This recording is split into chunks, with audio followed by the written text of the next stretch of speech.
the frustration for everybody is apparent, and the players know they have a powerful platform and they're going to use it. What kind of conversations are being had about next season and what to do if we're still under this pandemic? Yeah, there's a lot of conversations, in league-wide, and I've been involved with some of the conversations in our own organization, not any of the ones at the league level.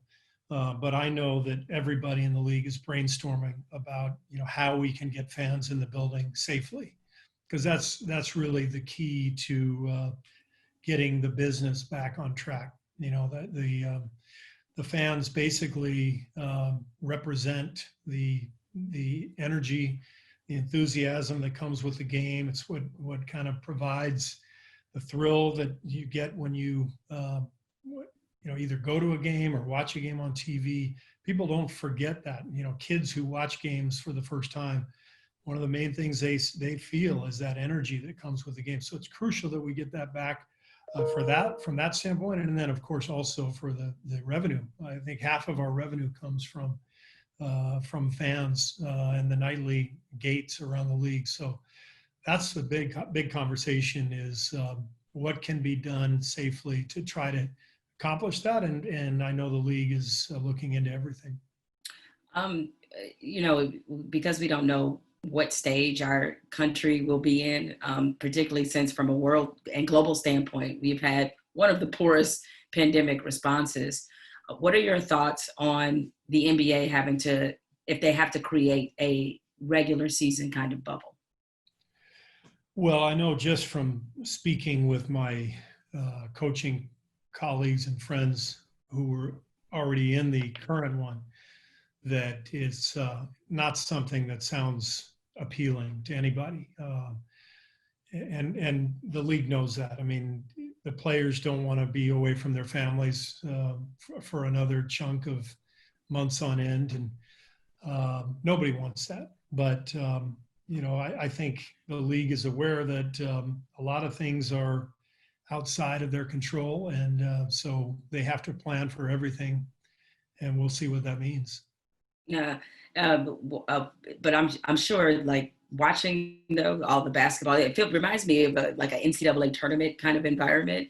I assume anytime, granted, it's been a little while since you had the experience not being in the playoffs and certainly not being the team to beat, but what's it been like for you to be an outsider, looking at these games being played? I enjoy games coming on at 10:30 in the morning on the West Coast. That is awesome. People don't understand how great that is. It's awesome. Yeah. It's great. And it does feel like the NCAA tournament, where on a work day, on a school day, there's games on all day.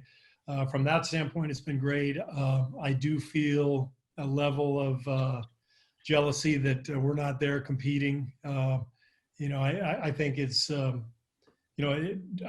was talking with Draymond maybe a month ago, right when the playoffs were starting, so a few weeks ago, and he said basically what I've been feeling now, which is when the bubble began, it was kind of like, man, we dodged a bullet and we're not in the bubble.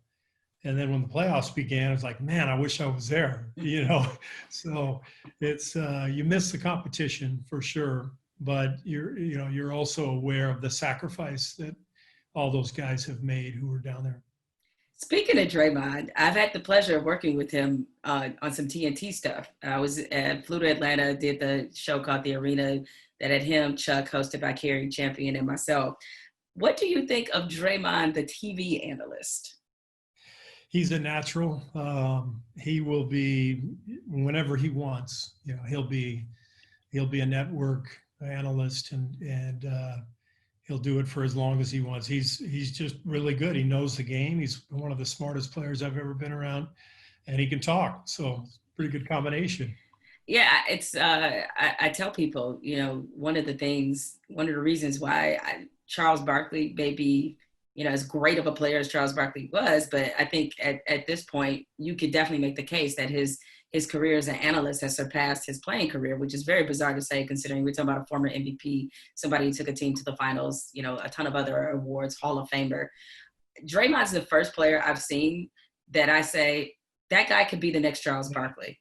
I've never said that about anybody else because that's how rare a Charles Barkley is. But I can see that in Draymond, that he has huge potential. He has just got to make sure that he's not fined for tampering. How much of a laugh did you get out of that? Yeah, I got a chuckle out of it. It wasn't all that surprising. We're kind of used to Draymond getting fined. It's kind of part of the package, but no, it was fun watching him just because, for what you just said. I mean, he's got it, right? He's just got it. And you know, Charles, as you said, was as great of a player as he was, and he was, you know, one of the all-time greats. He's arguably a better broadcaster than a player. And Draymond, Defensive Player of the Year, multiple-time champion, all-star. He has a chance to be a better broadcaster than player, and that's really saying something. So it's just, you know, that combination of game awareness and wit and presence, it's very rare. One of the things we've seen in the bubble is that the players have been extremely persistent in discussing racial injustice and discussing inequality, because there was some concern before the bubble started that where we were in the moment in the country, that once the game started, the players would go back to playing the games and not really talk about everything else that's come up in the country. That has not been the case at all.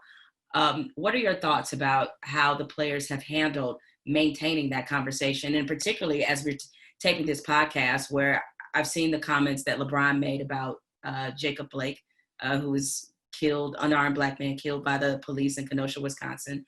But what are your thoughts about how the players have stayed vigilant about these issues? It's been inspiring, you know. Who was the player who was interviewed yesterday, right after the game, after the big win, and he immediately steered the conversation to social justice. I'm trying to think. Oh, it's Chris Paul. Yes, talking about voting. Yeah, I mean, a huge game. They just, you know, another comeback. They tie the series at 2. He played a great game. He had every reason, if he wanted to be, you know, so excited that he could have forgotten about that mission, and he went right into the discussion. And I think it's great because really we need to be slapped. We need to be hit over the head with a 2x4 in order to really confront this stuff. We just do. And that's I think that's what the players are feeling, and the coaches too, and the whole league, and so many people around the country.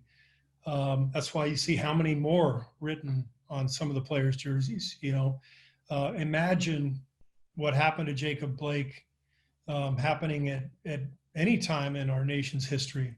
But right now, you know, like there was no thought, given everything that we've watched and read and seen, a nation up in arms, you know, people talking about police violence, and they're just no thought, shoot a guy 7 times in the back. So the frustration for everybody is apparent, and the players know they have a powerful platform and they're going to use it.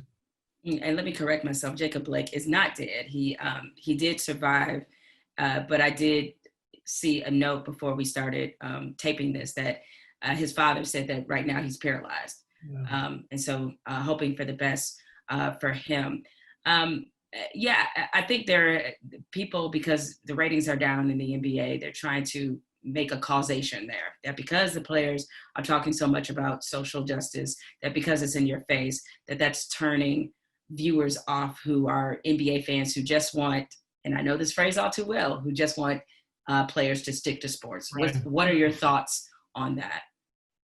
Well, if I got to think that ratings would have more to do with games happening, you know, later in the summer, and happening with no fans, and happening at times when they're normally not happening, 10:30 on a work day. Of course, the ratings are down. Are there some fans who have been turned off by this and aren't watching? Probably, but there are probably some who are inspired by it and have turned the TV on to see what the players are saying. So I don't think the beauty of it is that I don't think the players care about anybody turning the TV off because of what they're saying. That's not the point. The point is we have to collectively do something to change a system that is broken. Well, Steve, you and I have something in common other than our love of Pinot Noir, which I'm going to ask you about later on in this podcast. We also are people who seem to stir up the president for some reason. For some reason, the president just doesn't like us. I don't know why that could be. We're going to talk about that. And again, your love of wine, because I'm looking to be educated on some Pinot Noir, that and a whole lot more. And don't think I'm going to let you get out of here without telling me who the Warriors are picking in the NBA draft, because clearly you're going to tell me this. That and more. We're going to take a quick break, and we'll be right back with more with Steve Kerr.